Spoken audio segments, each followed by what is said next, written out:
Welcome to our Students with King Nonviolence Spotlight Series.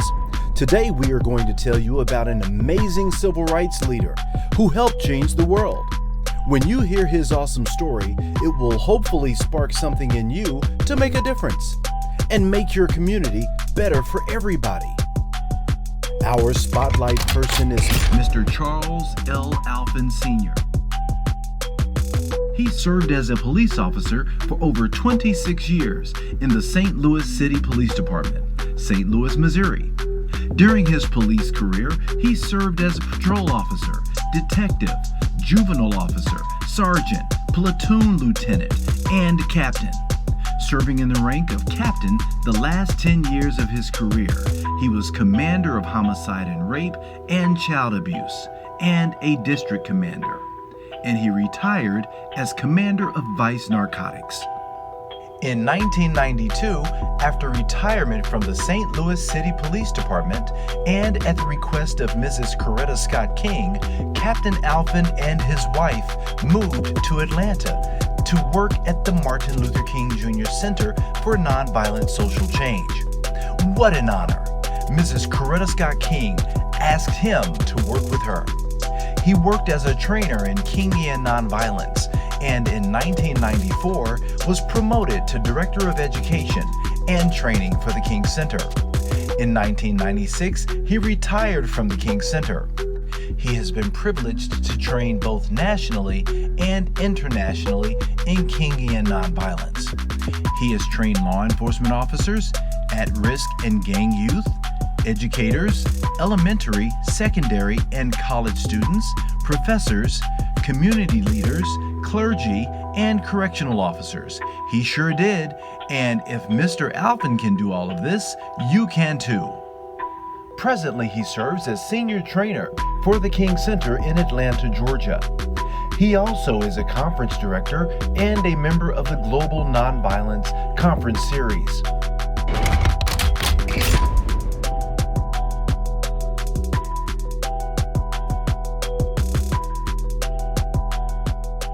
At 9 years old, the St. Louis Post-Dispatch, I was born and raised in St. Louis City, said blacks could swim in a public park. I rode my bicycle to the public park against my mother's wishes, and white people tried to hang me, beat me up, and took my bicycle. And I was 9 years old. I didn't know why you hated me so much, and I don't even know you. Then I went to the armed services, racism at its worst. Then I joined the police department, racism at its worst. We only could go to 3 high schools in St. Louis City, all black. We had the books that white people tore up. We could see white names in our books, our algebra books, our history books, half the pages were gone. And we got the books from the white schools. We had 35 to 40 people in our class, but our teachers taught because segregation would not let teachers go outside of the community. My English teacher was a PhD because he couldn't teach anywhere else. So segregation was just on us all the time.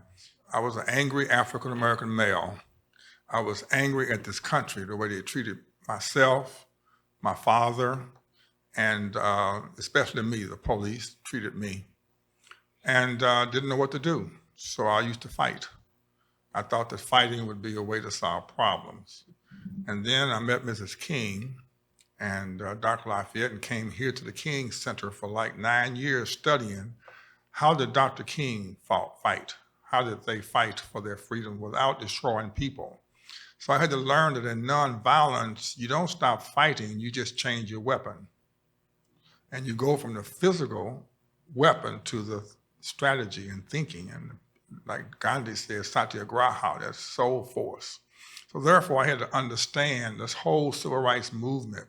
So as a supervisor, you have to maintain that. I will not permit anybody violating another human being. I won't support it. I won't join in with other people doing it. And that was just my decision because when I was young, police beat me. And there was no such thing as police brutality. If I went to the station and complained against a police officer, I got beat again. So I made up my mind that as an officer, I would never abuse anybody. So therefore, supervision stops brutality. Police brutality is a symptom of a much bigger cause. So we teach supervisors, you have to have some consequences of your behavior. You cannot violate people. Police officers have a right to kill, And that's democracy. And you have to monitor that activity very closely.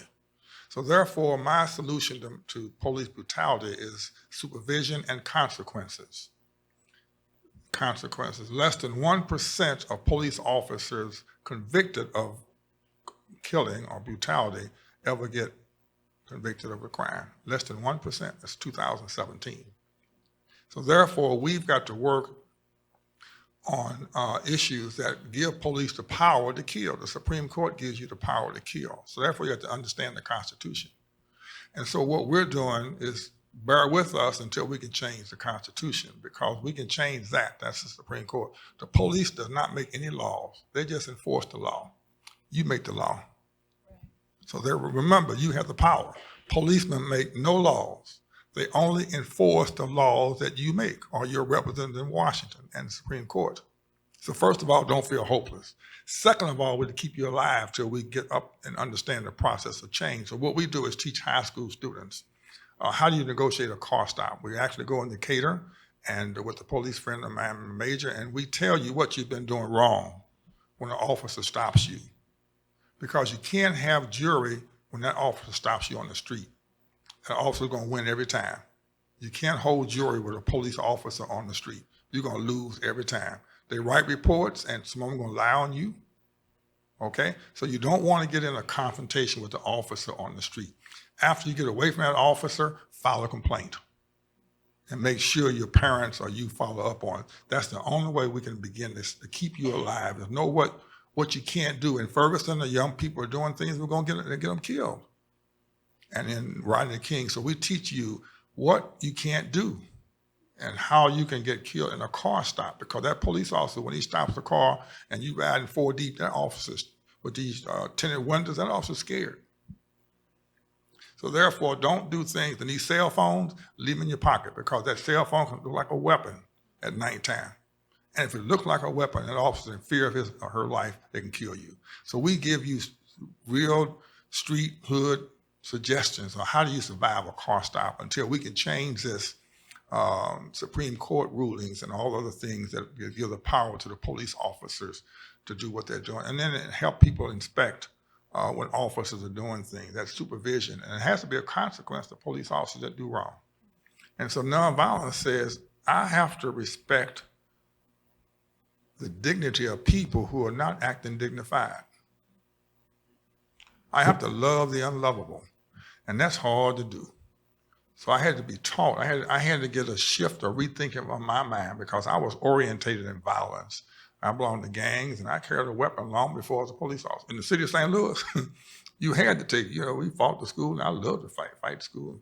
But I had to learn that was not me. That was just my environment. And so this taught me how do you begin to solve problems without using the violence, and how police officers can use this as they do everyday work.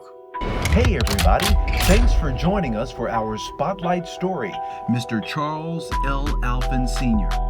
As a member of the beloved community, Mr. Alphin continues to do his part to change the quality of life for all people.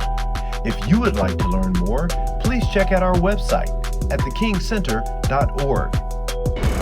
Special thanks to our sponsor, the National Football League, for making this moment possible.